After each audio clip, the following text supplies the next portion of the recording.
had to give you your praise because I was blessed to see this performance at the Cannes Film Festival, and I was just kind of blown away with the beautiful simplicity of it.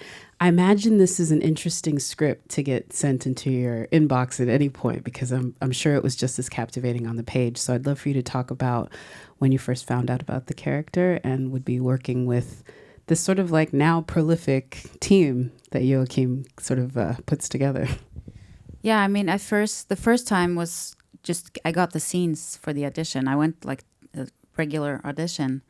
And then when I got the script, it was like, it was so strange. Sometimes you read a script and it just comes alive, you know, it's like reading a novel. And that was the experience this time.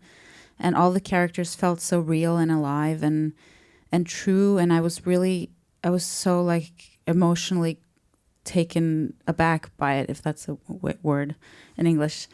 No, it is. You get it. Yeah. And I felt like it triggered me emotionally in so many ways, in ways that maybe I don't necessarily know like consciously why, but it's definitely so many truths, both with my character that resonated a lot with me, but also the other characters about like life and family and love and how incredibly complicated it is and difficult and art and how to navigate all these things. So I loved it and I really, really wanted to do it.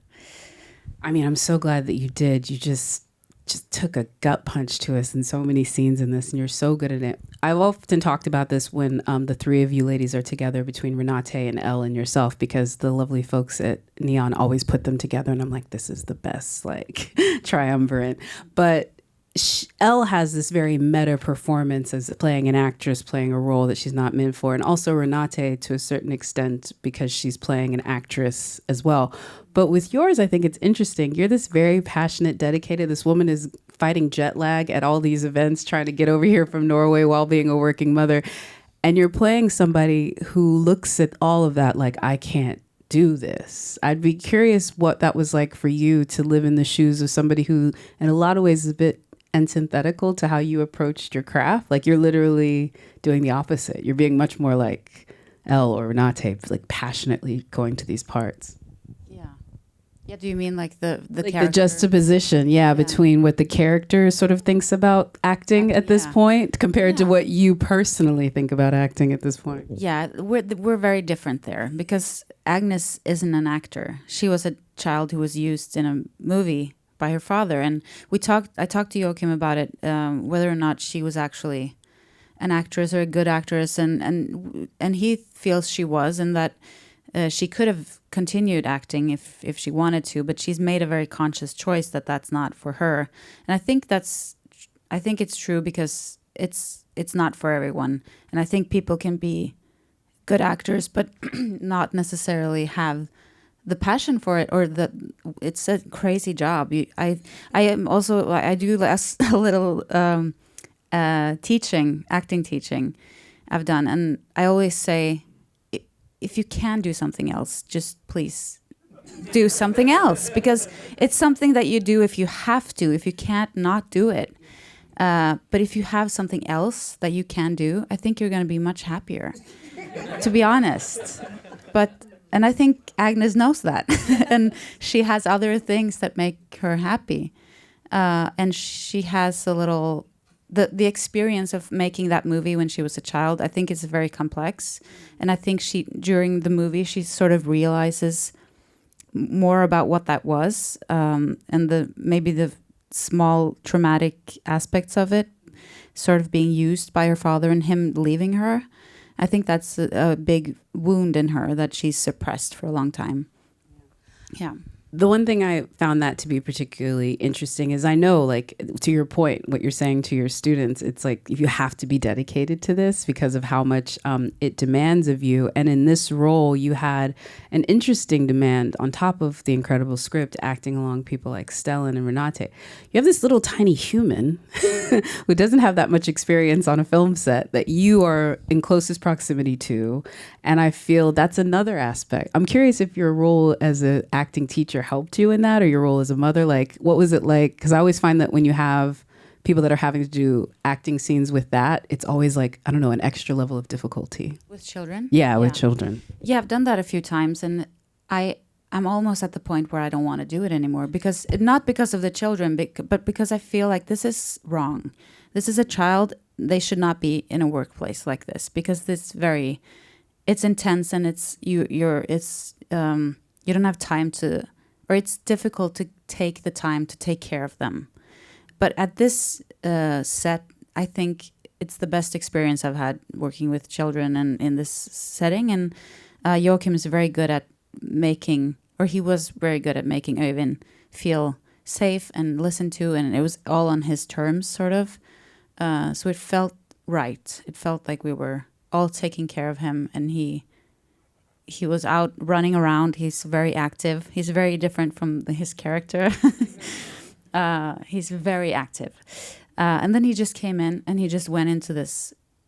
He went into character, and he just did his thing, and then he ran out again. And I think he had a great time. I hope he did. But definitely, when you're a parent, you see it. You see your own children in the children around you, you know. So you get the feeling that you need to protect them a little, and especially playing his mother, that was very much a part of it. And it really helped playing the character the way he did his job. It was really interesting to work with him and to feel like we were actually working together in a way. It's not the same working with a grown-up, but it's more physical and intuitive and in the moment, you know. It's not so planned. So yeah, it was very interesting. Well, it was very authentic. I mean, I literally was like, well, that's got to be her kid. Like, that just, they're playing around there. Obviously, I knew better. But one thing I thought, and you've mentioned it already, is your scene partners that you have in this. And I feel like it's just an ocean of riches, what Joachim sort of established as far as the characters. But you talked about the questions you were asking him that maybe were not on the page. I'm curious if there's any information that he gave you about your relationship with Stellan's character that you played, but wasn't necessarily something that you talked about in dialogue. Like, you did talk about the fact that she was an actor, but it was only in that one moment. Are there any other conversations that you had with him like that about her backstory that sort of informed how you played her? Yeah, probably a lot, but it's like a year ago, and I can't remember like the details of all those conversations. We had 2 months where we did rehearsals on and off, and we did all the scenes. I've never experienced that before, that you do all the scenes and almost all the scenes at the locations, which was it's such a privilege. And they film it, and he goes back and he rewrites stuff if we find something. And we never, nothing's sort of decided, but we have this confidence that we've been through it, and we know each other better. It's a way to get to know each other. And so back to your question. I think we talked about a lot that she suppresses sort of every feeling she has towards him. You know, she's very scared that he's going to disappear. So I think that's the big difference between her and Nora, is that she will do anything to keep him in their life, and that means that she will tolerate a lot of bad behavior, and not stand up for her sister at that one point when she maybe should have, but she chooses him because he's the most vulnerable party. I think he's the weakest, and I think I recognize that from life. That sometimes, you know, who's the weakest, the loudest person sometimes is the weakest and needs the most protection in a way. But it's not necessarily the right choice, but that's what she does. No, it is really interesting, and we'll get to that. I mean, I think the only way that Nora, Renate's character, would even look at that script is it had to come from you. Like, there was no pathway that it could have come any other way. Which, so as much as it's bad in some ways for us to do that and maybe not hold true to her boundaries, it kind of makes the movie, though. You know, you love the bit of it. When we talk about the sisters, one of the things I think is interesting for you is you sort of observe the way Renate works with Joachim, and I'm sure that's interesting watching a relationship that's been built over many years and other projects besides even these two films. I'm curious if there's anything you learned from that relationship about actress, director, or something that you took from sort of watching them on set? I don't know if I felt like watching them, how they've gotten to know each other and how they work together. It was just really beautiful to see. It's lovely to see that they know each other so well that they don't necessarily have to say stuff, So and they talk about this as well, that they have this sort of, I don't know what it's called, like telepathical way to communicate that you have with people very well. And it's cool to see, and it's inspiring to see that you can get to that point with someone. And yeah, it's lovely, and I think they make really cool stuff together. So I hope they continue. And I hope they keep calling you for it as well. One of the cool things too, we already talked to him a little bit, is that Stellan, I think, was just such a incredible addition to the film. He adds so much depth and character, first of all, as a long-term working actor. So I'm sure there's a lot of himself as like, as he says, the Nepo daddy of the industry. But when you were working with him as a scene partner, if you could maybe because this is a room full of actors, them into what he is like as a scene partner, especially him speaking in his natural language, which is also something that American audiences don't have as much experience with. Mm-hmm. I mean, he's a very nice man. So I've never met him before, and I was a little nervous, of course.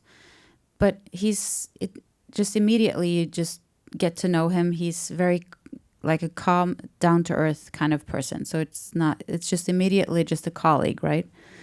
And he's very professional, very precise, but also so open and present in his like emotions and his eyes. So it's a joy to work with him, and it's a joy to work with a person who's not my age, which is when I think about it, that's a lot of the stuff you get to do. It's a man or another woman, maybe, if you're lucky. Mm-hmm.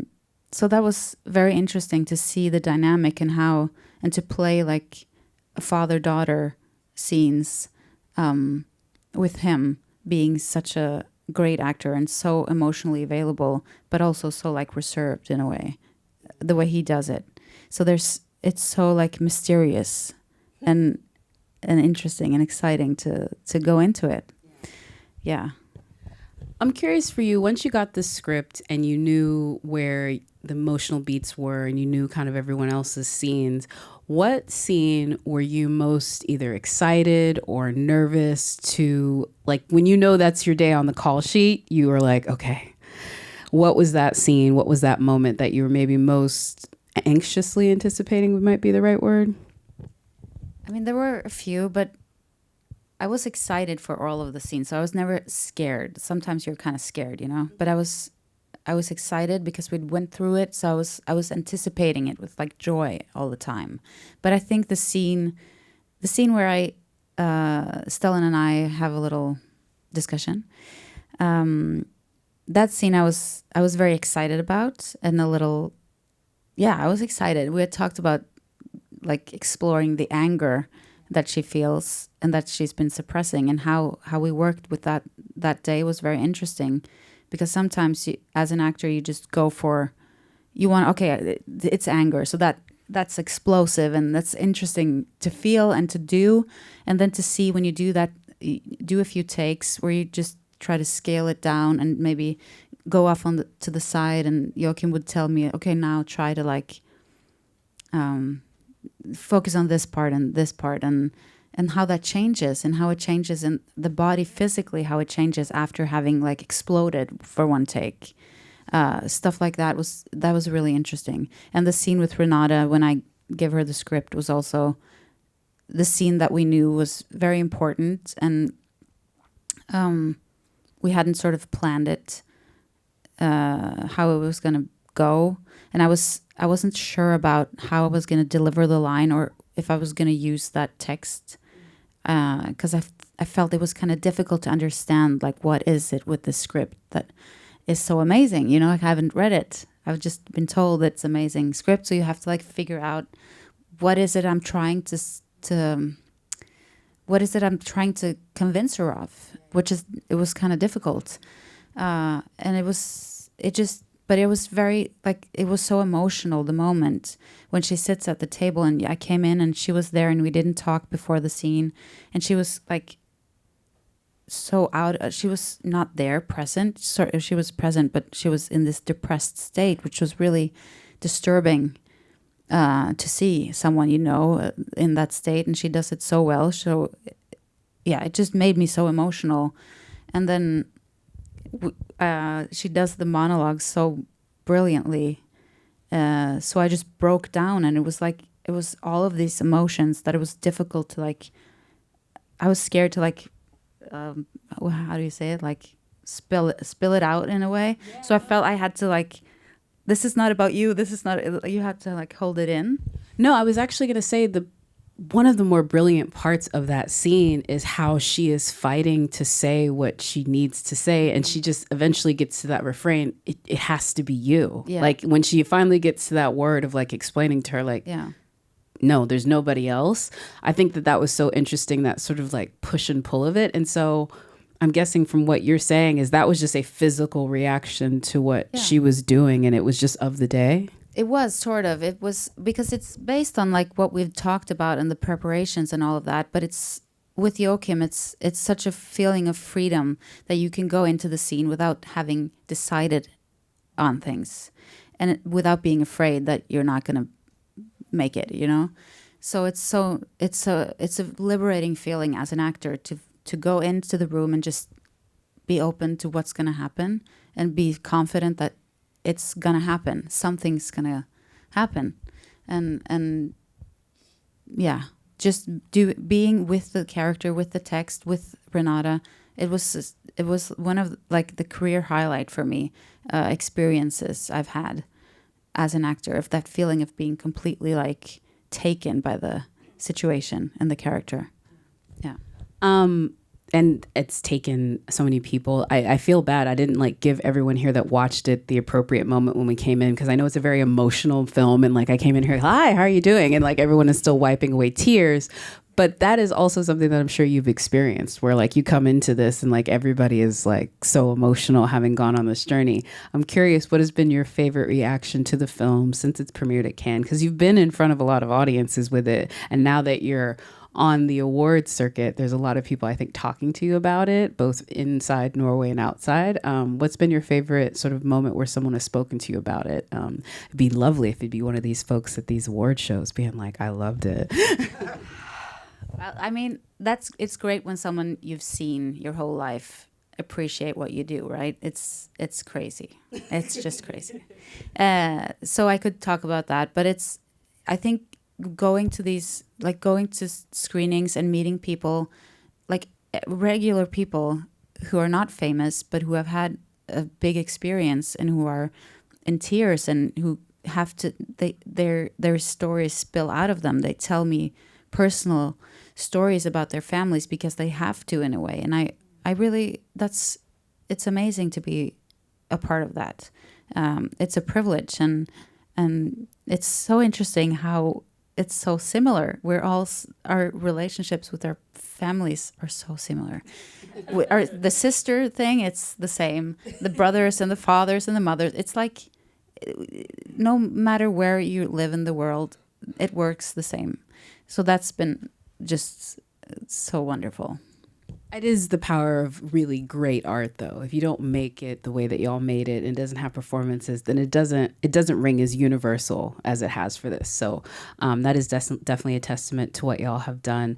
This is, like I say, a room full of actors. Majority of people who will be watching this are a part of the industry, and I think they're looking at your moment now and just how well the film has been received and how it's already, I think, moving so many people around the world, and they're like, well, how do I get to sit into the seat that you're sitting in right now? And I'm curious if you have any advice from your career thus far that has helped guide you to these moments and, to your point, feel yourself and present as you go on this, like, crazy journey that you're going on with this film. What has been something that you've sort of used as a guiding principle to help you guide you through your career? I think for me, it's just been to work with people who want to work with me and not try to impose myself where I'm not wanted, because that feels so bad. And then luckily I've gotten to work with people, really nice people. And that's also like, work with the good people. Don't work with the bad people, because that's horrible. So I tried to have that as like it's not worth it unless it's feels good. I don't think, for me at least. I would completely agree on that one. To that point, for the folks that don't know, the last scene of the movie is also the last scene that you all shot in the movie. And it was sort of like a day at the house with the family. And I've spoken to Stellan, and he's talked about, because y'all built this little happy theater village, nobody wanted to leave. And he was like literally like very emotional, sort of like wrapping the set. I'm curious for you, what was your favorite sort of moment of feeling that everyone's together? Like, what day did you sort of cherish throughout the filming schedule that you kind of, when you look back on it, you can't remember everything because it was years ago. What day, what moment really do you want to try to hold on to when you take it away from this project? I think the scene that I always remember is the scene with Renata in the bedroom, because that day was just like not too good to be true. I think everyone was so focused, the whole crew. But that was sort of the feeling throughout the whole shoot, that everyone was very engaged emotionally in what we were doing, which Joachim is really good at, making people feel ownership. Everyone, like the people in the catering, the people in the camera department, the lighting, everyone's like making this movie because it's about them. So there was so many days that had that quality of collaboration and togetherness, and it's like a theater company. It's that sort of feeling more than other times. So I think that day was like it was like the peak day for me. Yeah, and that's definitely something that everyone who's worked on this film has talked about, in addition to the fact that it's absolutely brilliant. So thank you for that. I want to thank all of you for watching, and I want to remind everyone that you can vote for Inga as well as the other craftspeople for Sentimental Value in all categories. Thank you. Thank you guys for coming.